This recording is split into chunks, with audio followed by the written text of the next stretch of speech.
protecting and securing our freedom. So I'd like to say thank you on behalf of Tennessee football and all that you do.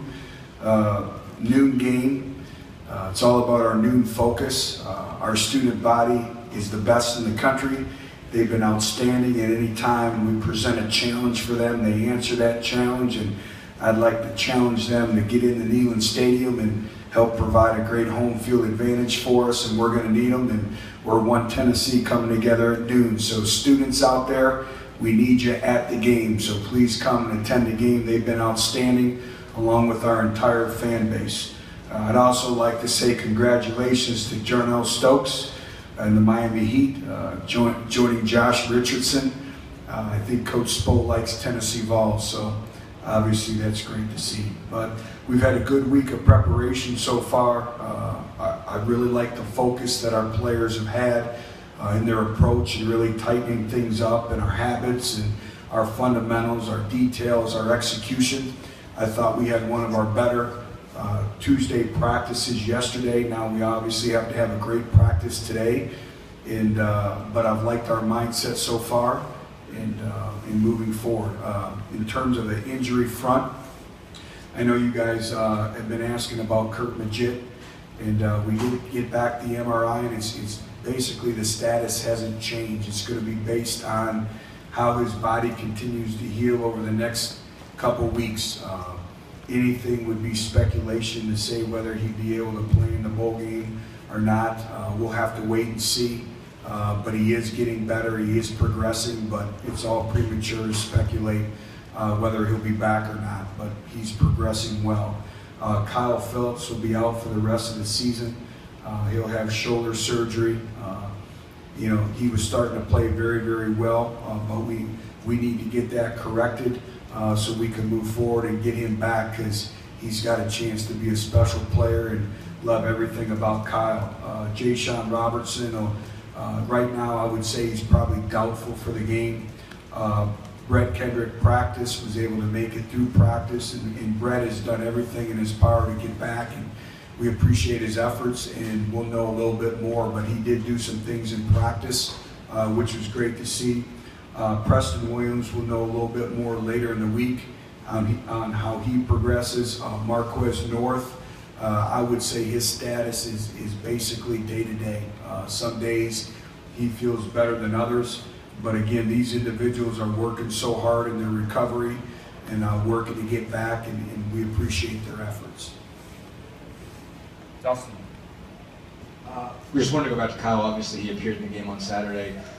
What changed? Did he hurt anything in that, or has it just been sort of a cumulative effect? I mean, what kind of led to the decision for him to have surgery? It was in the game on the one play, and he's battled and battled and battled and put himself in a situation, a position to be able to play, but it occurred during the game, and it's the same shoulder that's been bothering him. So we're going to get it corrected. He'll undergo surgery, and he'll come back, and he'll be bigger and stronger because of it.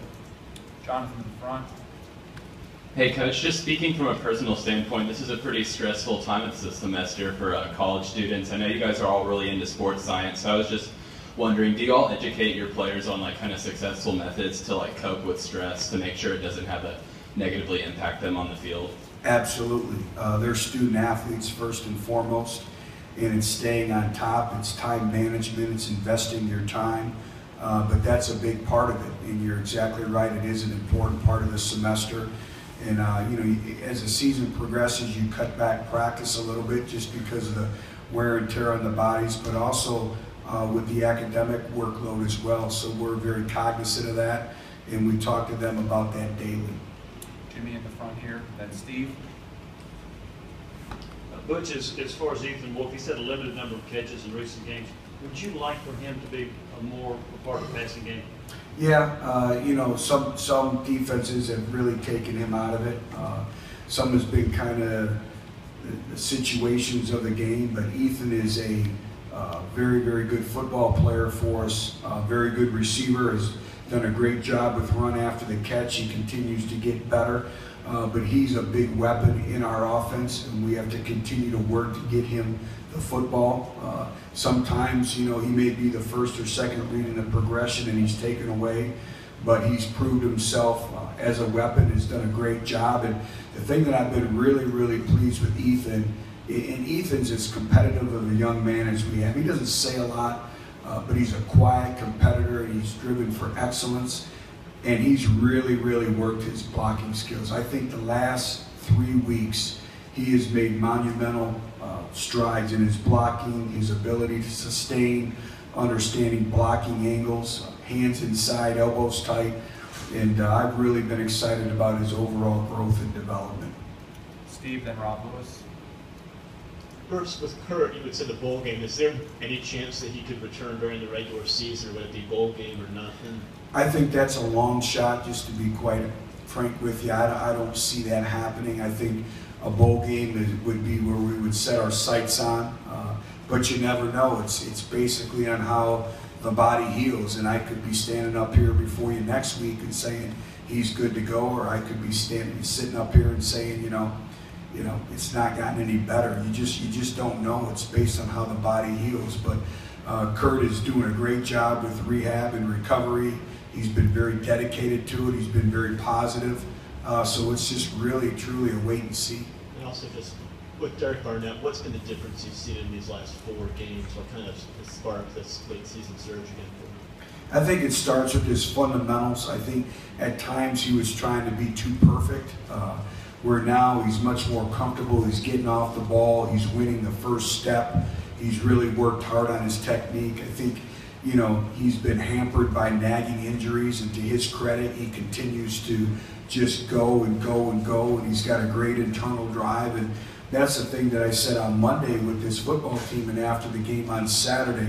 There are so many untold stories in terms of resiliency and resolve and grit and grind of this football team, where these kids just continue to bring it every day. They've done a great job with Jason McVane in the weight room, and they just bring it every day. And I think it shows in our character. I think it shows in the way we're playing right now. But these kids have been remarkable all year. Rob, then Dustin, and Danny. Coach Vaughn Pearson, the last 2 weeks, kind of the most productive stretch of his career, 13 catches. Just what is the light bulb going on with him? Is it chemistry between him and Josh? What's he doing to show up so much? First of all, I think we've been able to get him involved in the passing game early. So I think that has helped matters of getting him involved early. He's practiced exceptionally hard. He's brought it every day. He's had a great mindset, and he continues to work and improve. And I really believe you get out of it what you put in it. And that's a byproduct of him coming in and working very, very hard, working hard in video study, working to take care of his body. I think he's worked really, really hard to put himself in these situations and opportunities to make these catches, and he's been able to do that.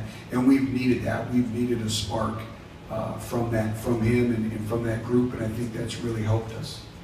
Dustin, then Danny, and then a few more. Go back to Curt real quick. It would obviously seem like he would be a candidate for a 6-year a red shirt.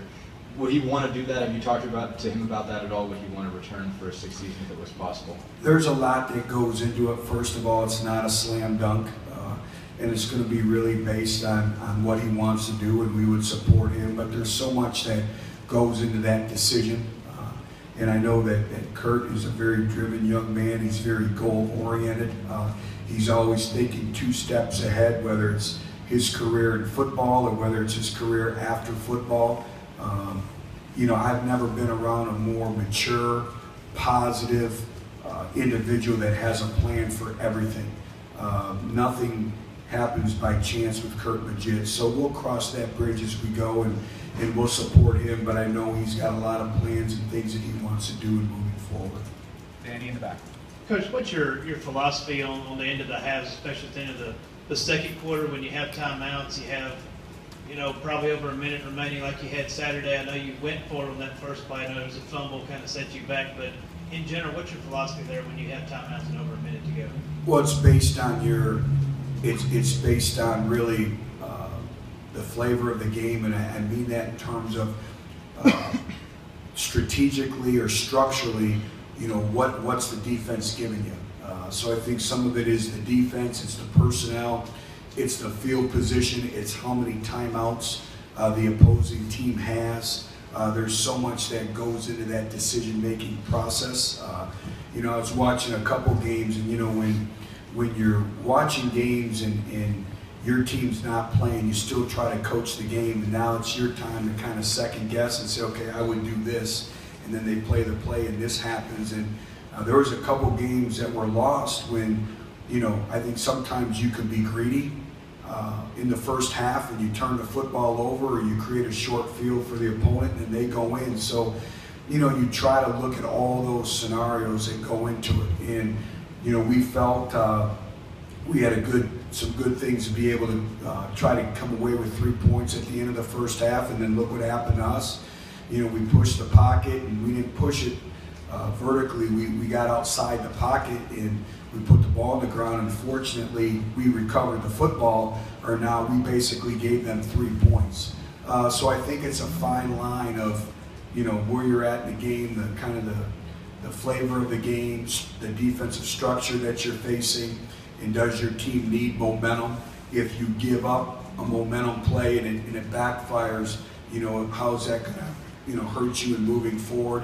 So you take all that into consideration and account, but you never really know until, you know, it happens. Jimmy in the front, and then one more. But your first down production in the first half against South Carolina was good. Second half it wasn't. You've had stretches sometimes where the first half production hasn't been what you wanted. Can you pinpoint why? Well, we try to go back and look at all that. First down efficiency for us is everything, and it's really puts you on schedule to have a manageable third down situation, and our goal is 4 yards. And when we've been successful, we've had big plays, and we've also been ahead in that first down efficiency, and we want to be about 65%. That's our goal on first down efficiency. And when we've struggled is obviously not being there. I think sometimes opponents try to take things away from you. So I think, again, a lot goes into it. Sometimes it's, you know, 1 out of 11. It may be 10 individuals doing their job, and, you know, the 11th, we don't quite win that battle, and that happens. And that's what makes football the greatest team sport. So a lot goes into that. Last one with Dustin. Just looking at this game, how did this game kind of come together? And when it comes to scheduling non-conference games in the middle of conference season, how does that work? How do you guys kind of plan for that? And when do you like to how do you like to set up games like this? Scheduling is now become one of the most difficult things going because of the parameters of you know, how many, you know, Power 5 conference schools you have to play, trying to get it to, you know, where does it fit in your schedule. And these games sometimes have been set up many years in advance. I didn't have anything to do with this game. This game was on the schedule, so I didn't have any input on that or anything. But our administration has done a great job. I do have input. We're working 5 to 10 years in advance, and I will tell you this, it's becoming harder and harder and harder to make a non-conference schedule. I think because of the restrictions that you have, but also people understand what we're building here. And so it's been a challenge in and of itself, and like I said, our administration has done a tremendous job with that. But in terms of North Texas, that was the schedule, and we're looking forward to playing them on Saturday. Thank you, everybody. All right, have a good day. We'll have players available for one-on-ones here in a few minutes.